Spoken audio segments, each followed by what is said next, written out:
What is up, everybody? It's Dr. Vibe here, host and producer of the award-winning Dr. Vibe Show, the home of Epic Conversations.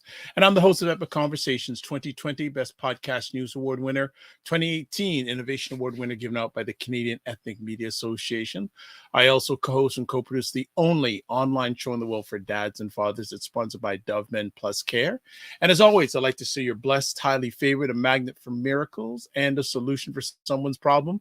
And we are broadcasting on Black Canada Talking on October 1st. Yes, October 1st, 2023 is here. My question is, where did September go? It's just like, poof. But nicely here in the Greater Toronto area, we're getting like August weather for the next few days, believe it or not. We haven't had a significant rain in a long period of time, which is okay.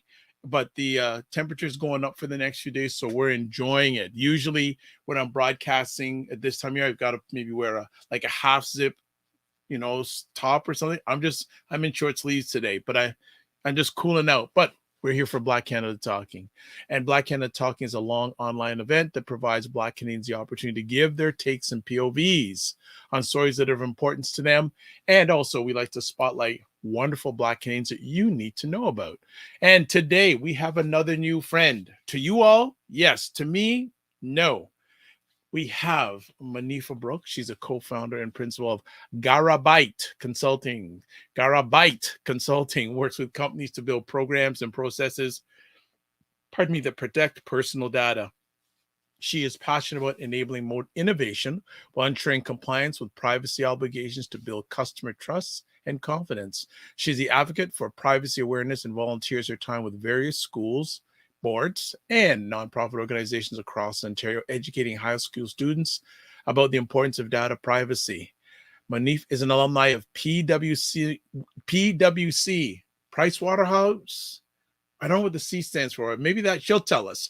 PWC Women in Leadership Program. I don't know what the C stands for, if it's for PWC, but she's a seasoned expert in the access and privacy, data privacy compliance, with an extensive background developing and implementing privacy programs, leading business transformation in alignment with new regulations, responsible use of data insights and analytics, as well as breach management. So before Garabyte existed, we're going to find out about that today too. She worked for a private sector organization leading privacy compliance and risk assessments to enable the use of cutting edge technologies and advanced data practices. In this role, she interacted with various regulatory authorities and was a project lead overseeing remediating compliance orders for almost a decade. She helped to optimize. Wow, optimalize. Wow, God, that's a new word for me. I haven't heard that one in a while.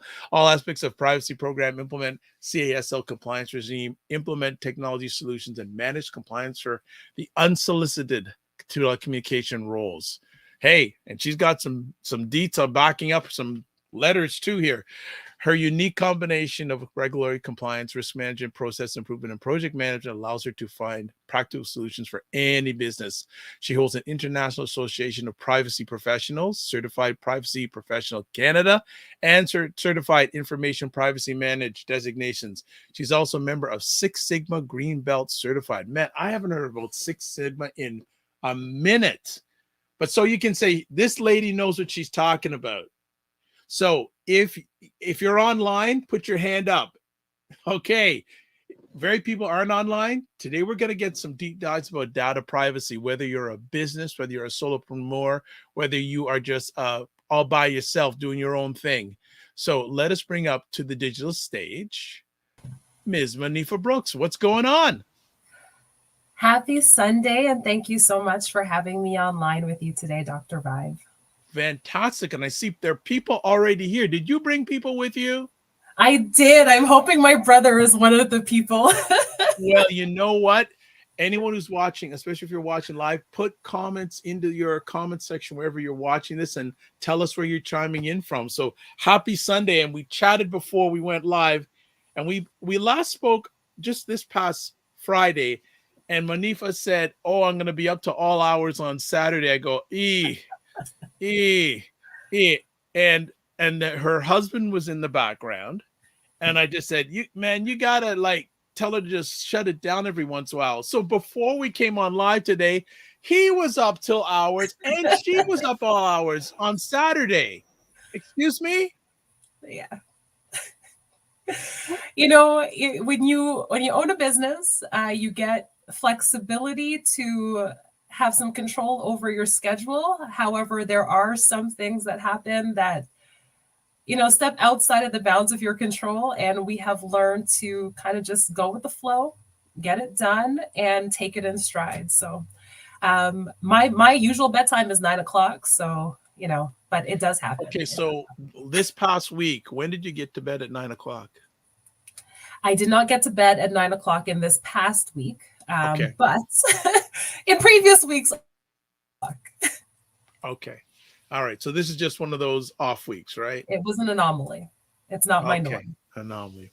Well, this is fantastic. And I want to shout out someone who is watching live from Ottawa, Leslie McEwen. What is up, Leslie? A great resource, a psychotherapist for over the last 30 years. Ooh, nice. So, and a great supporter of what she does, and her husband and her team does fantastic stuff. So, Leslie, always a pleasure. Thank you for taking time on a Sunday afternoon where I think it's probably good weather in Ottawa. You're watching this, so appreciate not taken for granted. So, before we get into data privacy, or as my friend from Nottingham, England, Clive, would say PWC. I just was thinking about that thing. Oh, privacy. They say it different. They don't say privacy. They say privacy. They have a little bit of an accent with it. Okay. Well, let's find out a little background about yourself. So do share something with our Black Canada Talking family. Let's see. When I first started, you know, when I think back to how my career started, I was studying philosophy. I want to interrupt. Yeah. I want to interrupt. Let's go way back. Born, grow up, school, because we'll get to the precious stuff. Let's go back. Let's go back to the beginning. If we take it all the way back to the beginning, I am proudly Jamaican born. I moved to Canada in 1990, where I have, you know, spent the majority of my life. So I went to school here through the elementary school system, high school, post-secondary, all of it. You know, for me, Jamaica will always be home. And I always say that clearly I wasn't conceived in cold temperatures, because me and the cold do not agree. It is not my time of year at all when the leaves start to change and the snow starts hitting the ground. But outside of that, I absolutely love the country that we are currently in. I think, you know, the opportunities that it's provided for myself and my family have been fantastic. If we could get a palm tree and, you know, a little bit more sunshine in the winter would be great, but I can't complain. Okay. And what age did you come up? What age did you come up to Canada? I've been here since I was 6 years old. So I have spent more years in Canada than I spent outside of Canada. Do you ever get back to home? I do. Unfortunately, I have not been in quite some time. We had planned to go during 2020, and I think we all remember what happened in 2020, despite the fact that we try to forget. So we did not get to have our family trip that year, but you know, hopefully we'll be able to make it there during the holidays this year to just get back, visit family, you know, enjoy some sunshine and some coconut water from a real coconut. Okay. And Leslie McEwen puts yes, JM. Yes, JM. Absolutely. Education, schooling, etc. Yeah. So in school, I studied philosophy and political science because I had decided, you know, I was going to go into law. I was going to pursue a career in corporate law, you know, reading contracts all day and, you know, thinking about acquisitions and mergers and that kind of stuff. And my career journey took me on a different path. I ended up getting into people management and then moving into the HR space doing recruitment.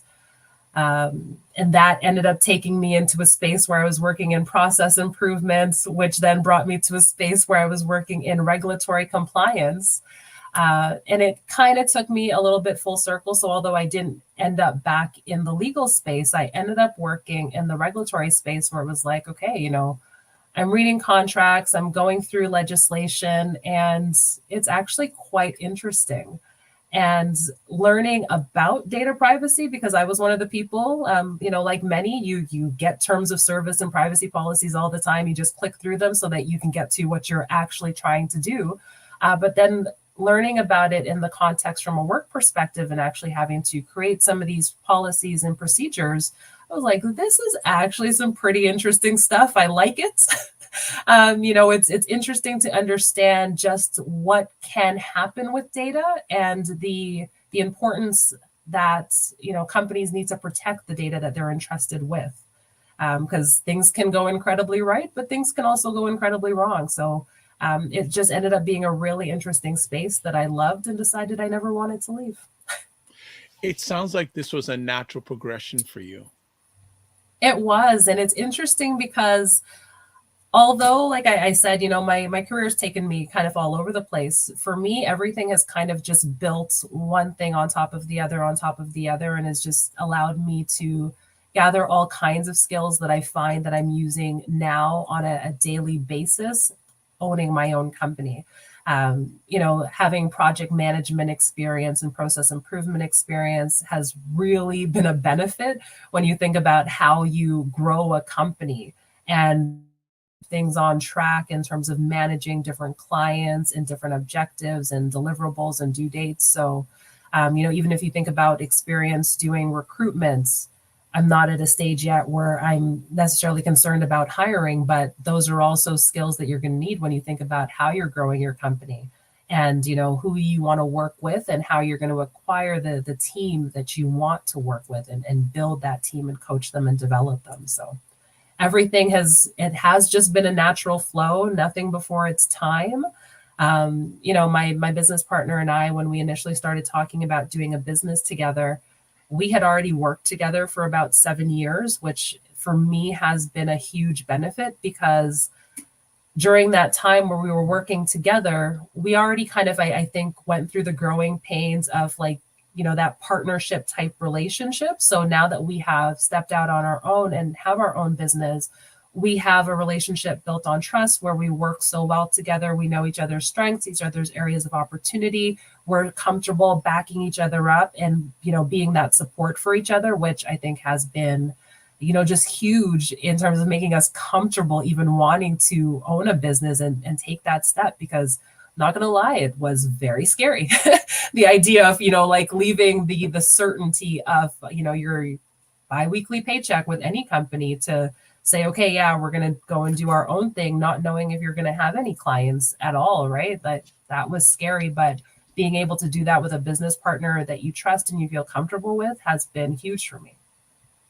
Okay, fantastic.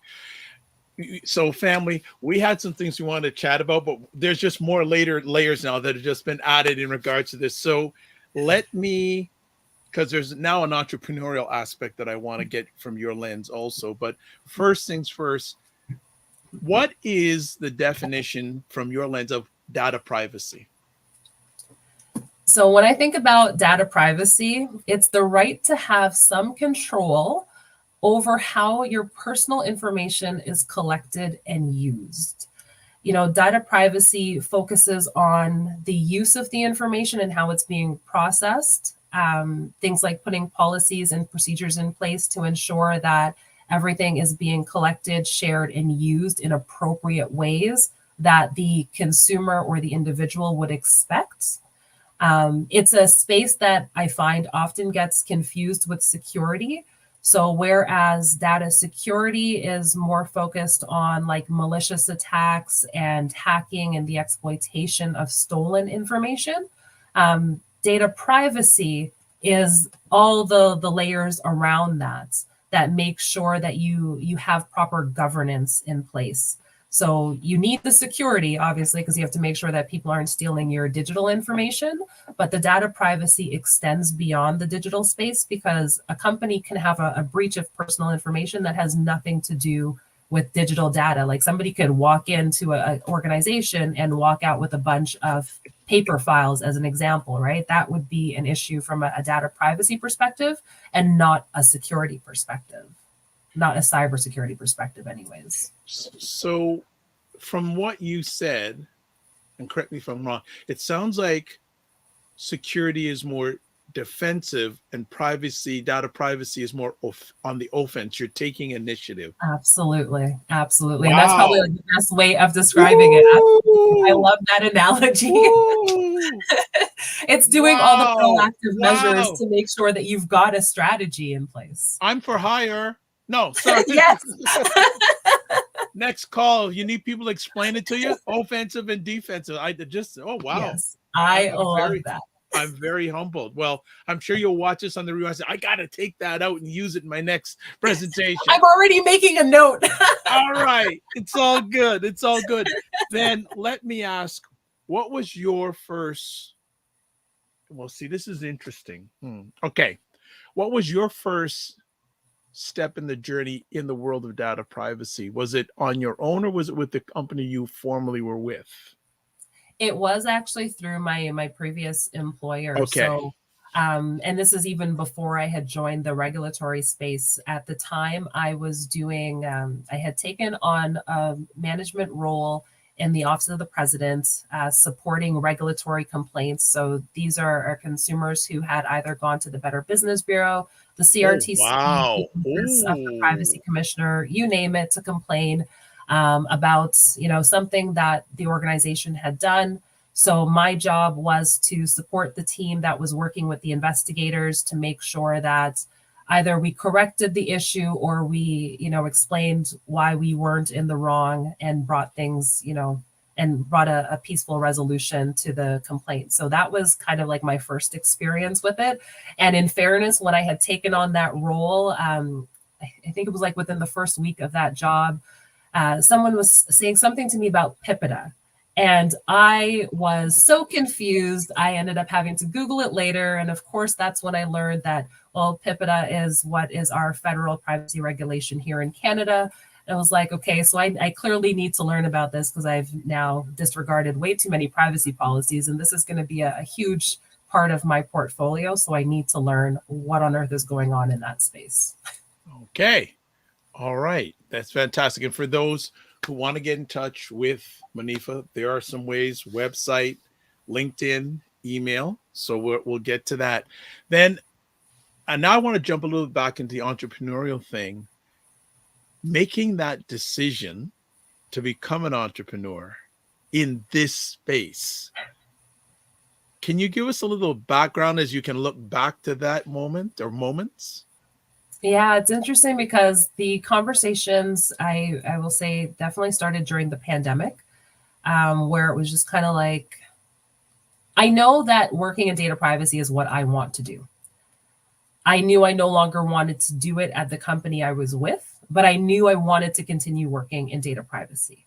And it was just trying to figure out, okay, do I leave this company, go to a different company?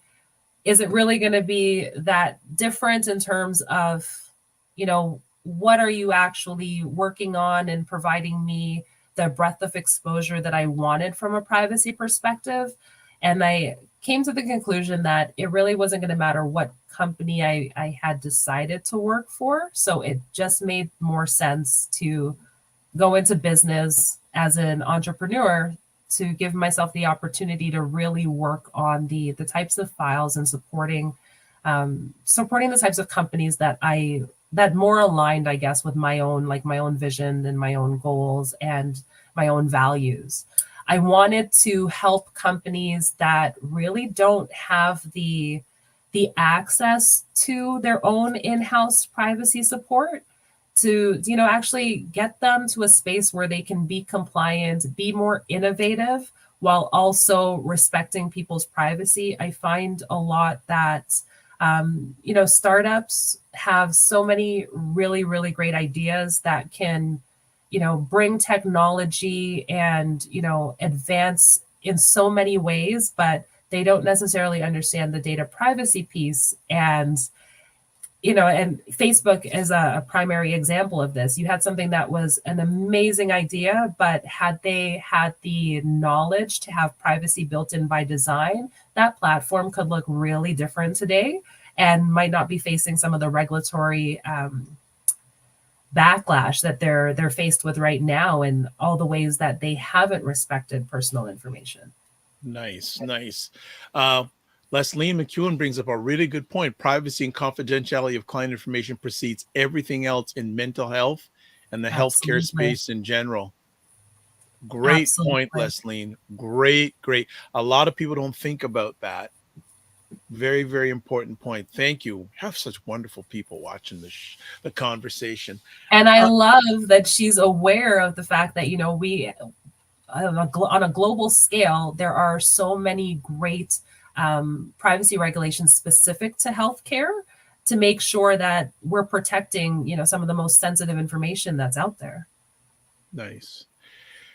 Go back to the decision when you said it's time to bust it on my own. How was that? Share us with us. Yeah, Susie and I had started the conversations, and then it was like, okay, no, we're doing this. So now it's just a matter of the when.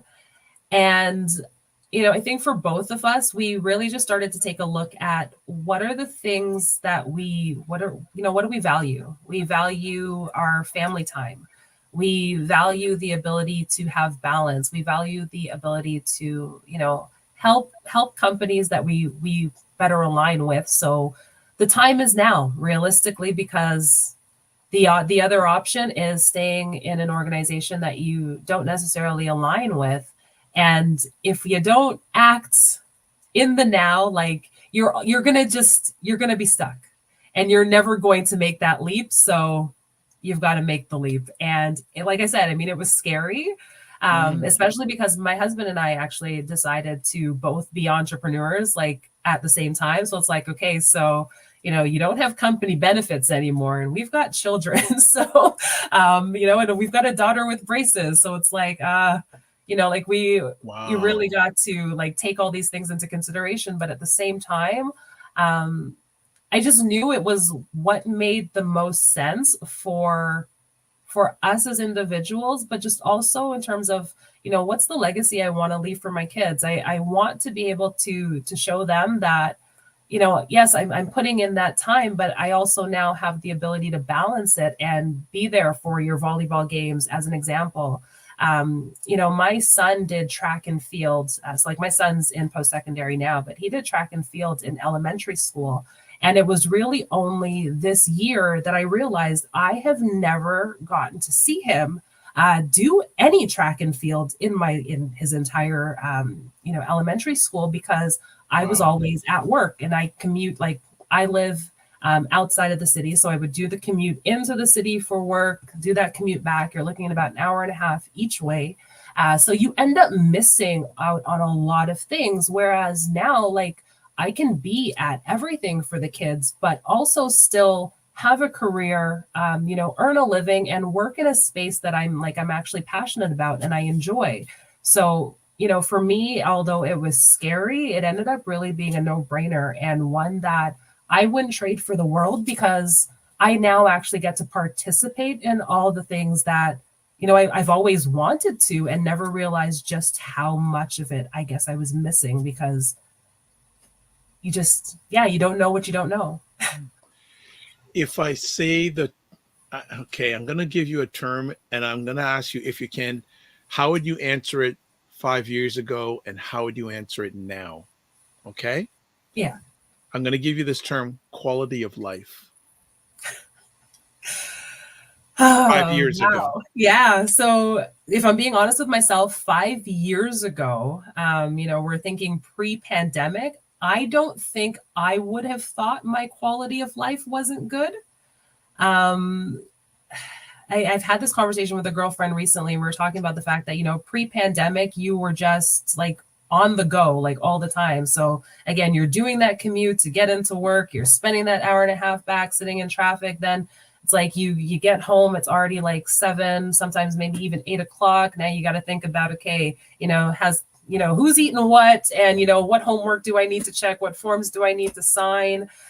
You were just kind of going on autopilot. Somehow everything was getting done. But at the same time, nothing was getting done outside of work, I guess. So I mean, but in that time, I don't think I would have necessarily thought that my quality of life wasn't good.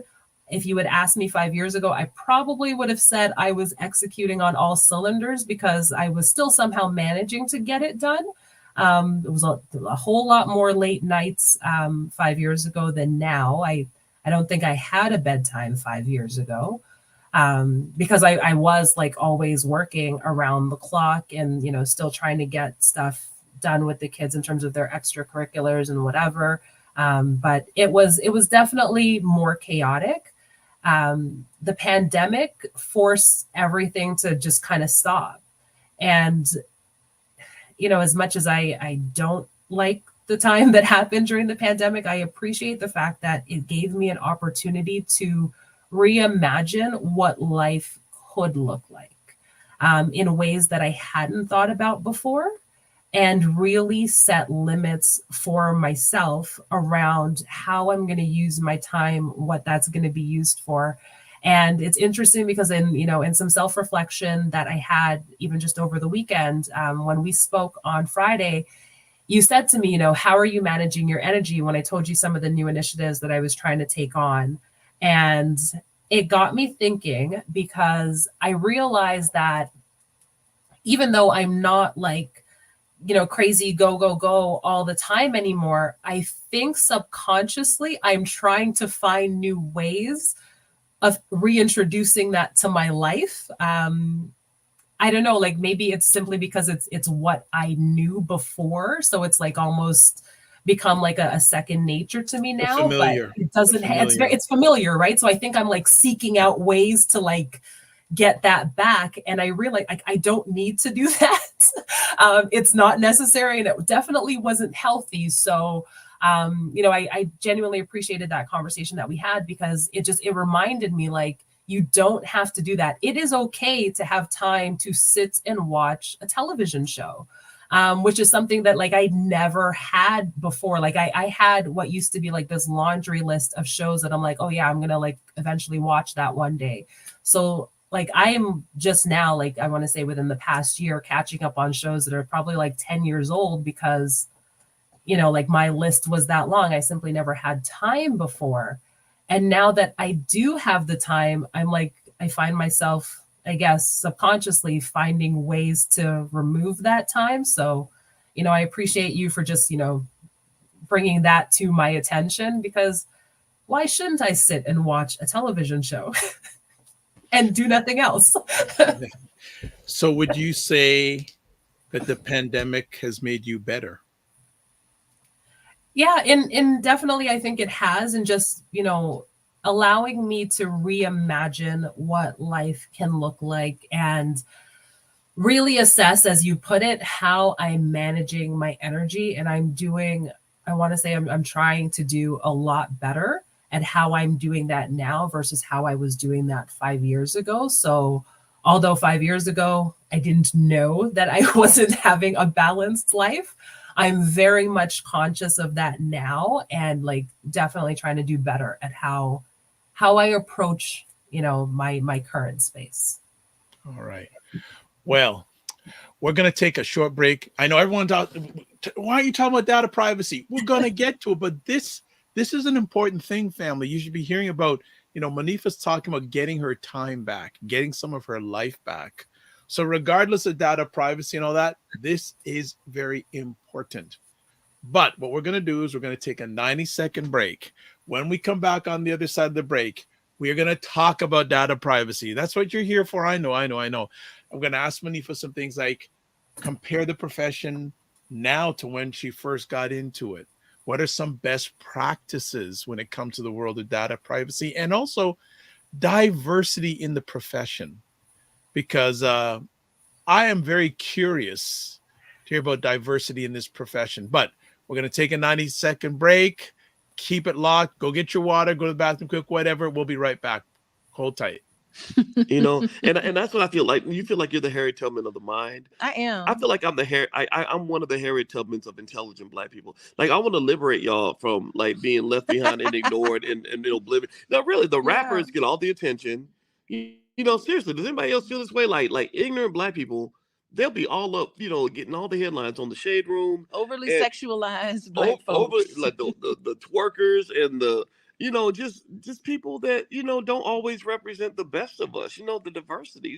Like people like Dr. Vibe. Like everybody should know about people like Dr. Vibe. They Dr. really Vibe should. he's trying to do good work for Black people. Dr. Vibe from Toronto. Good to see you, my brother.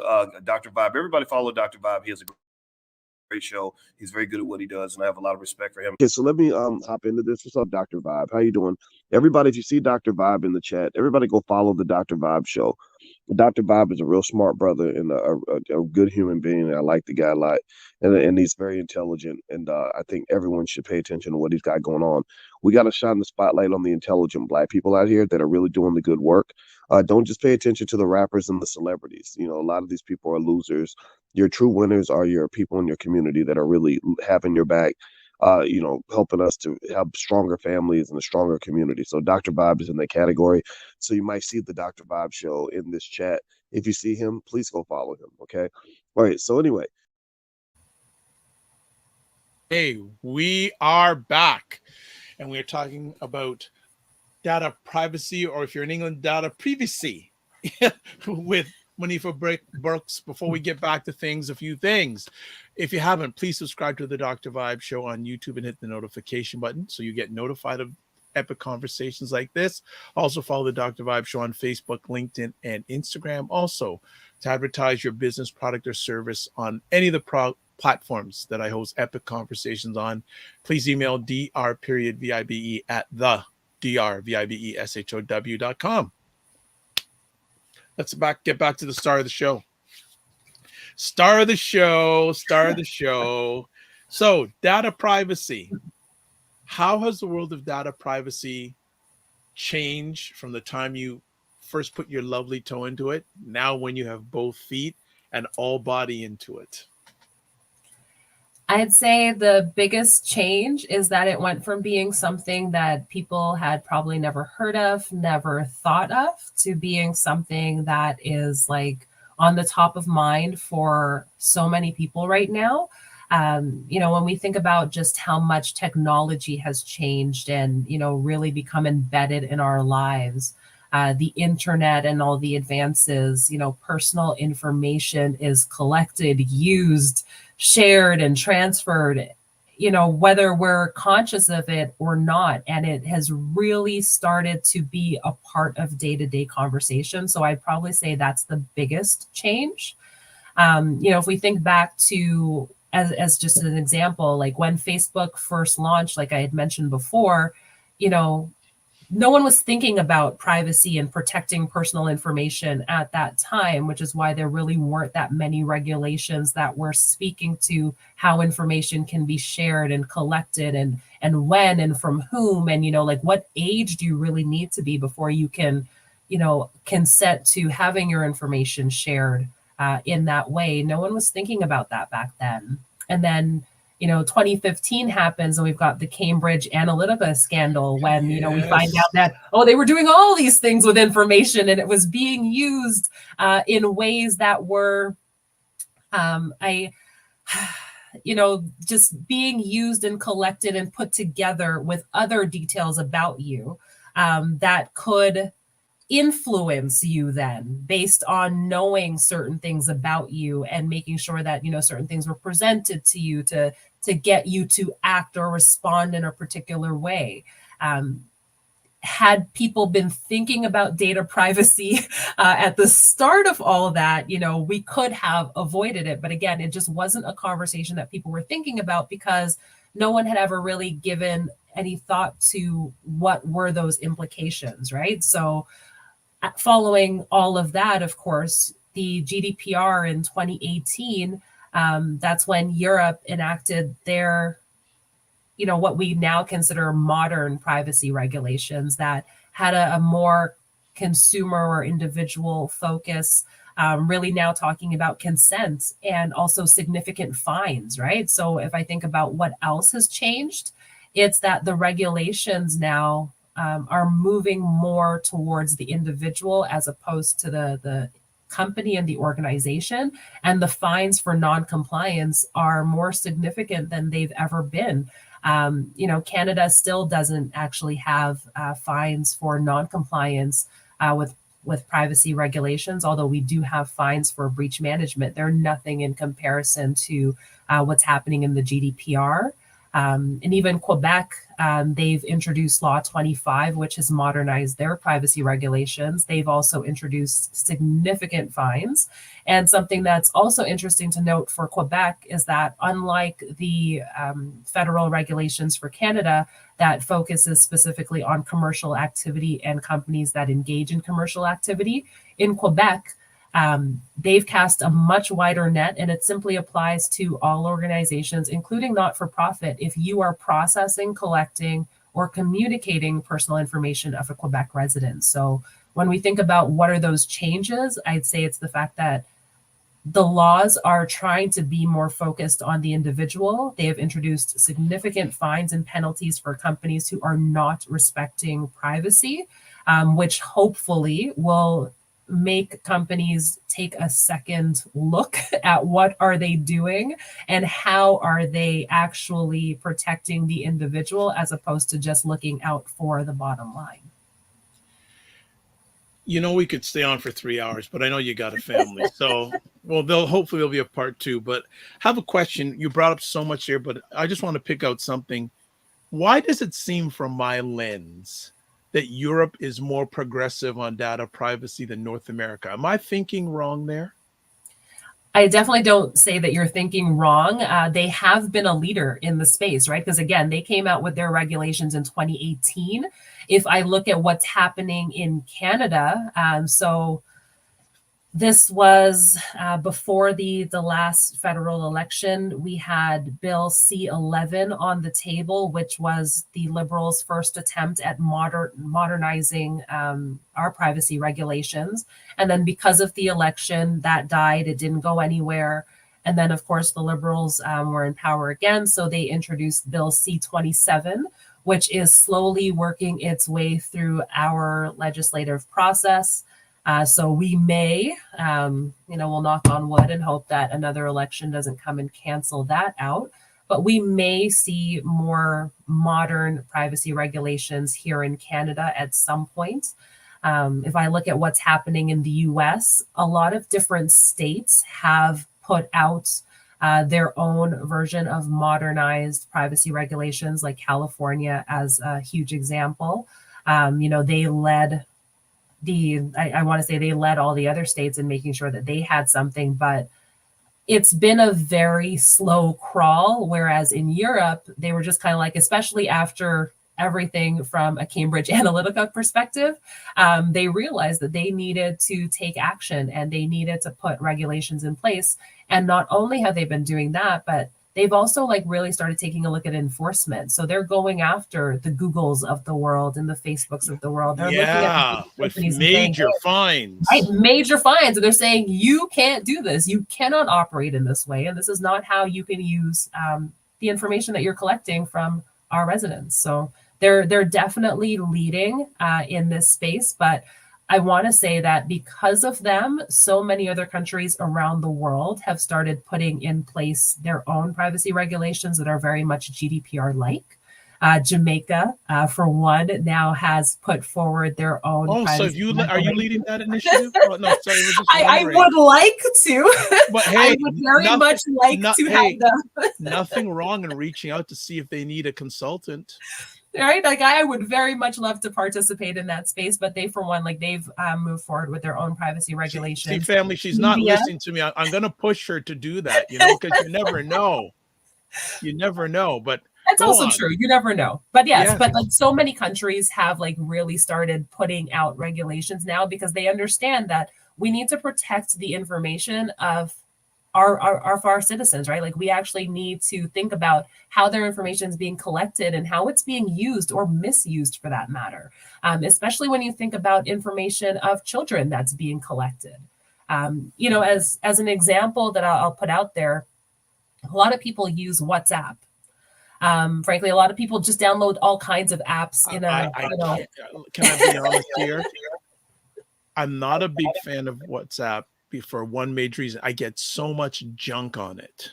Yes. And like people who share stuff with me that I never joined.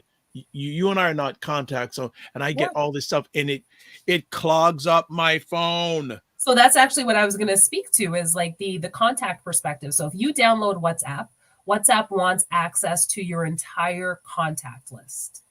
Even if, like, so let's just say you use your phone for work and personal, and maybe you want to join just for some people in your personal contacts. You don't get to select which contacts they will have access to in the context of who you're going to use that platform for. They want access to your full contact list. And again, like, when you think about the why, what are they using that information for? Why are they collecting it? Why is it being stored in their database? Right? Think about all the apps that you use in general when you are downloading and they're asking you for permission to your microphone, as an example. Are they going to be listening to you all the time? Like, how many times have you... that all the time, only this time, or not at all? Yes. Absolutely. Yes. Think about it. I mean, have you ever had, maybe Instagram or something open, and maybe as you're scrolling through, you're talking to friends about a shirt or a show or something like that, and now you start seeing those ads everywhere you go. And it's most likely because you have the microphone turned on, and at some point the app was listening to you, and then it's processed your information to figure out how it could market to you. You know what? If I'm not mistaken, a few years ago, there was a big hubbub about Alexa. Yes. When it first came out. Absolutely. And the mic, and like there was a big pushback on it because, and I think it's Amazon had to admit, yes, the mic is on. The mic is always passively listening, even if you had said the mic is off, right? So like that was, and this was when it had first come out, and they had to make significant changes to how it was being operated. Because again, like, what's the reasonable expectation? Me having this, and if I have selected that the mic should be off, then why are you still listening to me passively in the background, right? Like there's so many things when you think about all the technology that you have, everything that your technology knows about you, and the inferences it can make about you. There's a lot of concern. Yeah. You know what? I want you to talk a little bit about your business. We heard a little bit. What does Garabyte do? So we help companies, like I had mentioned before. So we work with mainly small to medium-sized companies that don't have their own in-house privacy team, but have a reason to be compliant. The main one that we see the most is, as a small to medium-sized company, usually they are selling services to a larger organization that may have their own specific federal or provincial regulations to comply with. So usually when these companies are onboarding through the vendor process, they're given a laundry list of things that they need to comply with. As an example, you need to have a privacy policy, you need to have a chief privacy officer, you need to have breach management protocol and a playbook. So these companies would most likely be like, oh my goodness, like, what are you talking about? And if I don't have these things, then I can't sign the contract and can't get the business. So that's where we step in, right? Like, we can actually help review your current state, get you up to speed, lay out a plan for you in terms of, okay, what do you have based on what they're asking for? What are the things that you're missing? And we can either just map out for you and let you know how you can get there if you believe it's something that you want to implement on your own, or we can actually do the work for you and get everything created, do the training, create your policies and procedures, get everybody up to speed to make sure that now, yes, you can sign your contract and actually close that deal. So that's our space. Yeah. Can you, you don't have to use company names, but can you give us any recent case studies, like from how did, or like right from the inception, did you approach a client? Did they approach you? And what you did to help them score a goal and get a win? Yeah, absolutely. So two of the examples that come to mind just based on recent. So a lot of the not-for-profit organizations that we work with, if they're here in Ontario, their obligations are kind of non-existent from a federal perspective. But as I mentioned to you, Quebec has now introduced their Law 25, which has changed the game if you are an organization that is collecting data for Quebec residents. So not only do they have to have privacy policies and procedures in place, they also now have to do privacy impact assessments anytime they're introducing technology that is going to be a change to how they are processing personal information. So these are all new for organizations that, you know, again, not for profit, you've been operating in this space forever, and now you've got these new obligations. So the company had approached us. They were referred to us based on having expressed what their need was, because they were changing their technology system. So they had a lot of things that they needed to get done in a very short window of time, because the regulations that I'm speaking about actually came into force back in September of this year. So we were approached in August to get everything completed. Spoiler alert, it was not completed in time, because you do need more time than that in order to complete a privacy impact assessment. You have to like really dive deep into the company's operations to make sure that you're identifying what the risks are and helping them work through them and mitigate them in a way that would actually address those concerns and achieve what we refer to as privacy by design, making sure that you are not collecting more information that you need, you're not using more information that you need, and that you're not storing more information that you need. So we've worked with them. We've gotten things to a state now where we're almost ready to go forward with all the recommendations and get things implemented. But we will be able to wrap that project up, I want to say, within the next month. So although no, we didn't meet that September timeframe, just based on, you know, when we actually started that engagement, but we are in a space where I can say that, you know, we'll be able to move forward and actually help them be good custodians of personal information that they're processing. Okay. Another example that I'll share with you just really quickly. You know, this was an organization that had never processed personal information before. And now they were getting into a space where they were going to be processing health information. So not only are you processing personal information, now you're taking it a step even further and going into health information, which we had talked about before, is, you know, it's quite sensitive, right? So they were going to be working as a vendor. So they got one of those laundry lists from a federally regulated organization that's like, okay, well, you know, before we can sign this big contract with you, you need to meet all these things.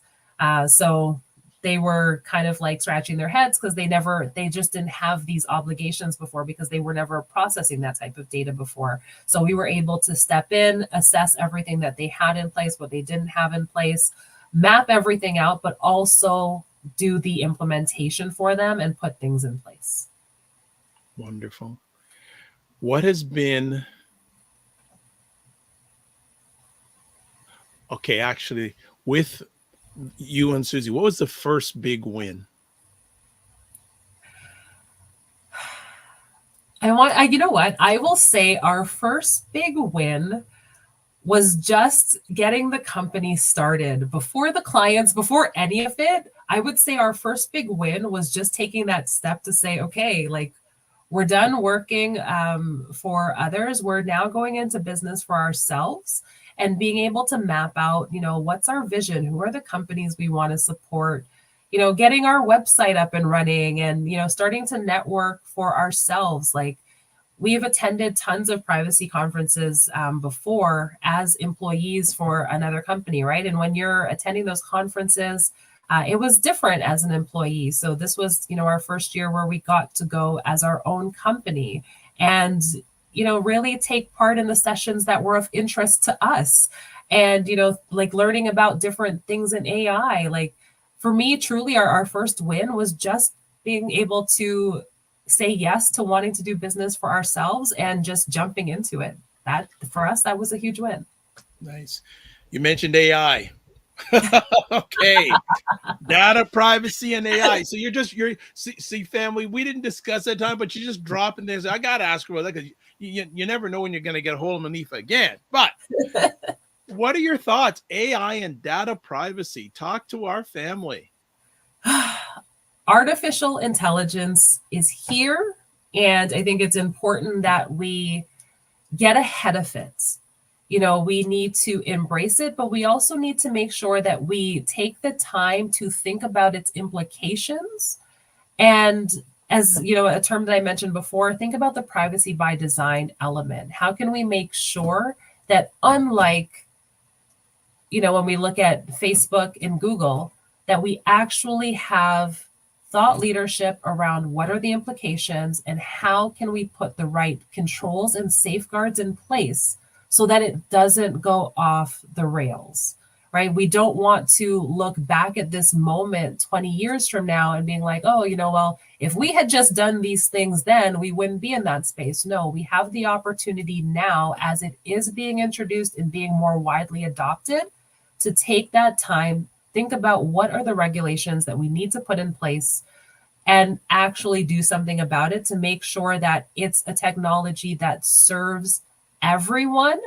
and that actually is working to the benefit of society and the greater good, as opposed to being something that is slowly working to break things down. When we think about artificial intelligence, it isn't something that is like super genius. All it really is regurgitating the information that it's being trained on. The most important thing for me when I think about AI is, what are the data sets that are being used to train it? What's the information that's being used to train it? Do we have proper data quality? Are we making sure that it isn't being trained on bias? You know, think about like facial recognition technology, for instance. If you can't recognize a face that is of a different color, that means your technology is biased. Your data sets that it was being trained on are incorrect and not reflective of the world around us. So it's important that we take this time to really think about, what are we doing?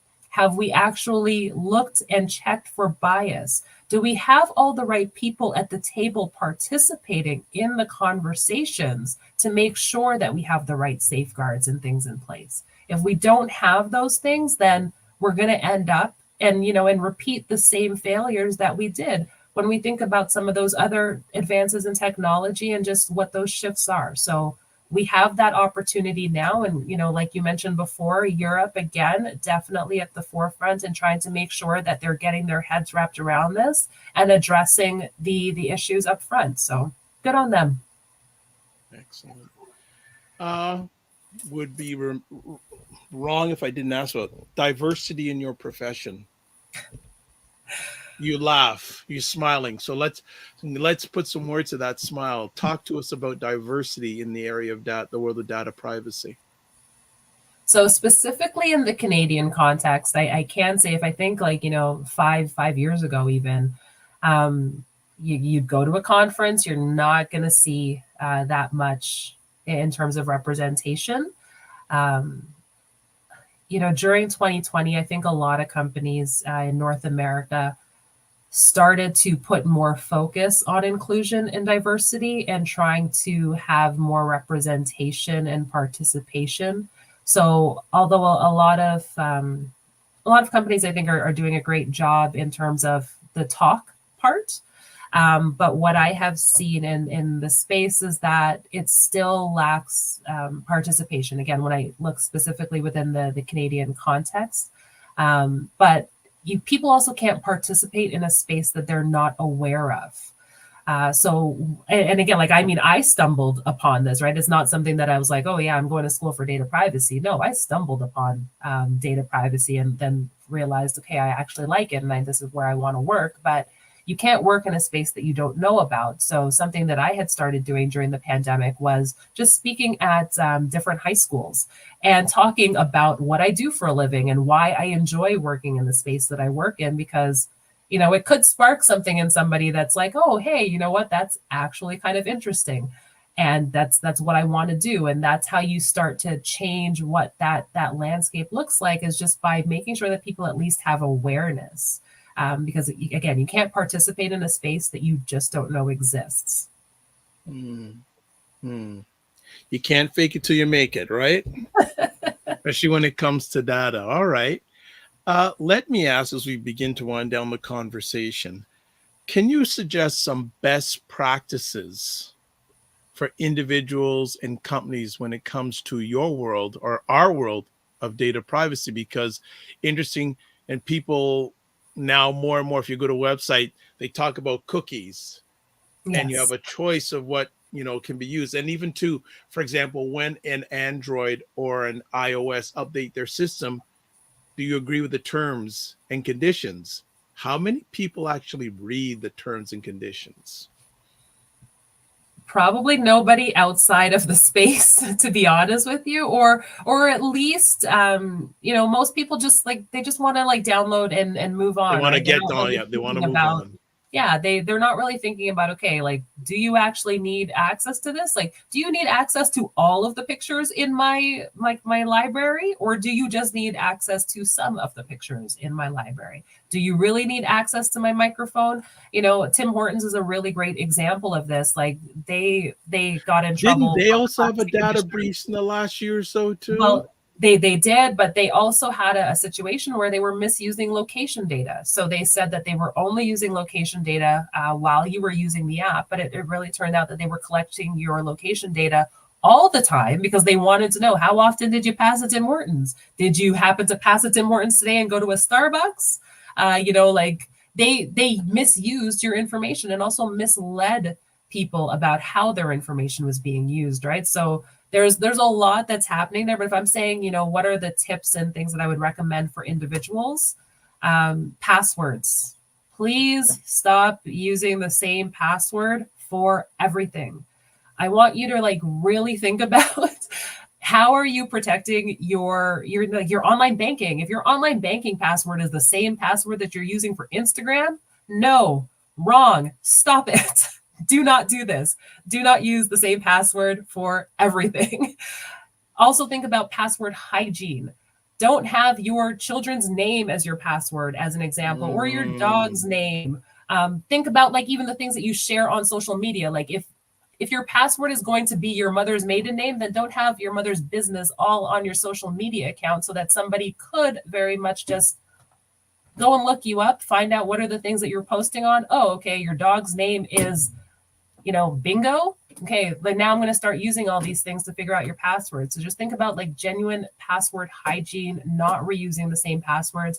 I'm not saying it has to be using 26 different characters, but just really give some thought to how are you choosing your passwords. Don't recycle the same ones over and over again. Because with the way things are interconnected in terms of your email, your online banking, your telecommunications services, all the different apps on your phone, you want to make sure that you are putting some types of safeguards in place. And that goes the same thing for companies as well, right? Think about all the data that you're collecting when it comes to your customer base, regardless of when if we're thinking about personal information or not, just think about the data in general that you have. One of the best ways that you can protect that is just through proper password hygiene. Think about how you're sharing information as well. Do you have password protection on files? You don't have to send everything over email either, right? There's a lot of different ways that you can communicate information through SharePoint folders and, different password protected or encrypted options. So, password hygiene and just how you're transferring and sharing information. And, another one, data retention. You don't need to keep everything forever. Really have a deep dive look at what's the information that you actually need to retain. Why do you need to retain it? And how long do you actually have to retain it for? There are certain sets of information that you have to retain for legal purposes or tax purposes, or to follow up with a customer to fulfill an order or something like that. But when it becomes stale information, frankly, it no longer has any value to you as a business owner.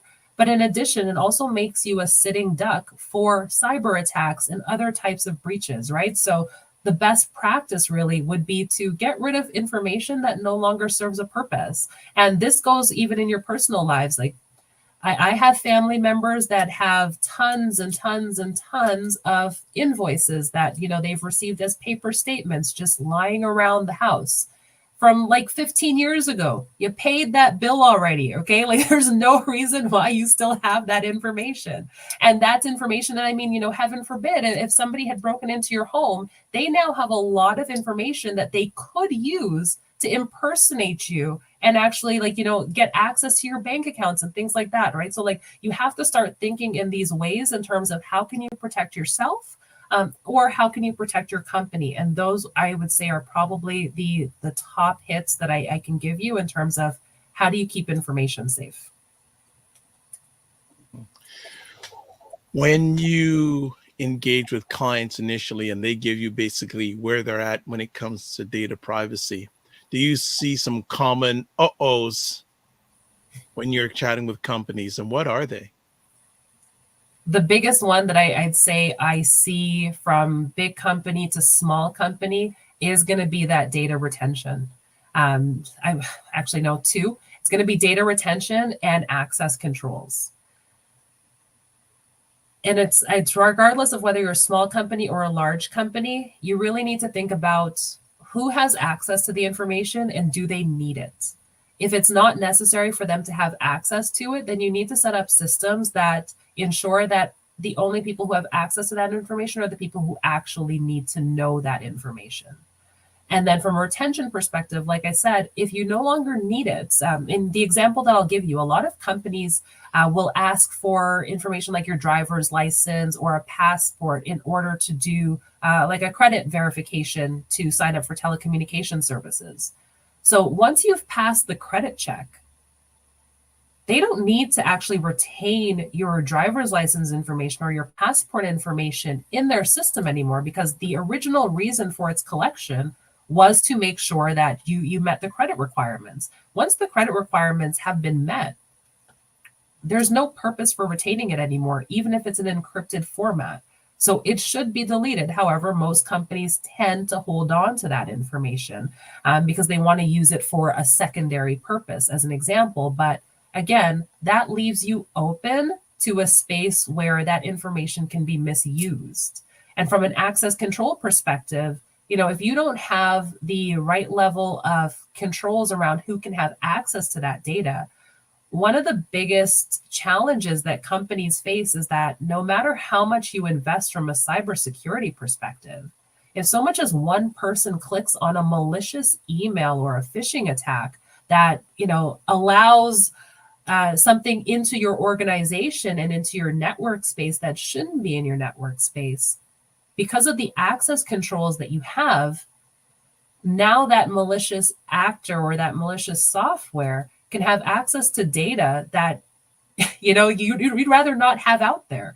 And if you're hanging on to data that is 20, 30 years old, you've now also just further compromised the company and the individuals who had entrusted you with their data in the first place. It goes down a huge spiral. It's like a slippery slope. It's a very slippery slope. And as you're sharing there, I have an idea, suggestion for you, but I'm not going to talk about it live here. We're going to talk about it after we chat. I think this is really, really good stuff. Well, I don't want to take up any more of your 12 o'clock at night time, especially on a Sunday. Is there anything else you'd like to share with our audience? No, I just want to say thank you so much, Dr. Vibe, for allowing me this platform. Clearly, as you can see, I will talk about data privacy all day long. Oh, that's it. Never gets dull for me. The mic is open. It is open, open, open. We love this. This is amazing. What is the next vision for Garabyte? Our next vision is looking into 2024, having some speaking engagements and the opportunity to really start participating in the thought leadership space around, what data privacy regulations look like in the Canadian landscape, and how can we ensure that they're taking a balanced approach to protecting personal information and giving companies the right tools to actually be compliant. Because, it's one thing to put out regulations and say, you must comply with this, this, and this. We know that small and medium organizations are the ones who tend not to have all the finances in place to meet some of these expectations from a technology standpoint, right? So how can we ensure that they're not the ones who end up bearing the brunt of that? Because then again, it's us as the individuals who are consuming these products and services who will either face that. And not only that, those small and tag. medium companies, when they get hacked or attacked, they're the least ones who can afford either to pay for it or Absolutely. sustainability wise. Absolutely, right? So if we think about where, what kind of economy we want to build here in Canada, it's important that we think about what do those conversations look like? How are we making sure that we're getting the right voices at the table, that they also understand what some of these changes will mean for them so that we can tackle any unintended consequences up front to make sure that the regulations that move forward reflect, truly what we want for all individuals. Wonderful. You knocked it out of the park. I knew you would. Leslie McEwen, great information, very helpful. You stayed for the whole thing, Leslie? Yes. I love it. Leslie, if you want to get in contact with this wonderful Black woman, Black mother, data privacy expert, I can make that happen. I think because she is very much involved in that health space, and she could probably, I think you two should meet. But I'll leave that to Leslie. You can reach out, Leslie. You know how to get a hold of me. I would love to see that happen. I think it'd be a very interesting conversation. Well, gonna let you go to you and your family and your partner's family. Make sure, continued success, past, present, and future. And you know what I'm going to finish off with, right? Absolutely. What am I going to finish off with? Manage your time and your energy. And give yourself grace. Always. Thank you so much. We'll see you again. Take care, be well, keep the faith, and as we would say, walk good. Thank you so much. Take care. All right, family. Wasn't that an epic conversation? And I'm keeping I'll put back the information because I think if you're online, you may just want to just send her an email or have a quick little chat with her because she knows that space that everyone's online and you don't know what you don't know. Or as I say, the more you know, the more you need to know, especially when it comes to, because most of us have no idea. Like where'd my phone go? There it goes. There it is. We just have this thing, we use it, and we don't think about the ramifications, who's watching, who's listening, etc., etc. So definitely touch base. All right. Well, I want to thank everyone who listened to this conversation live on the replay. It's appreciated, not taken for granted. You can catch replays of this epic conversation on YouTube, Facebook, and LinkedIn, The Dr. Vibe Show, or my website, drvibeshow.com. So a few other things of house cleaning here. Again, subscribe to the Dr. Vibe Show on YouTube and hit the notification button so you get notified. Also, like the Dr. Vibe Show on Facebook, YouTube, and Instagram. And tell people about it, family. Tell people about it. We want people to know about this. You see what kind of great individuals we bring to the platform? Not only are they great, they're smart, they're funny, they're witty, but they're sharing things to help you be better. All right? So let's close it off here. Live your life as a dream. If you can dream it, you can make it. Sometimes you have to get small to get stronger. Block assumptions and aim bigger, aim better, aim higher, aim wider. Love, faith, and respect. And don't just manage your time, manage your energy, and make sure you give yourselves grace. God bless. Peace well. Keep the faith and walk good.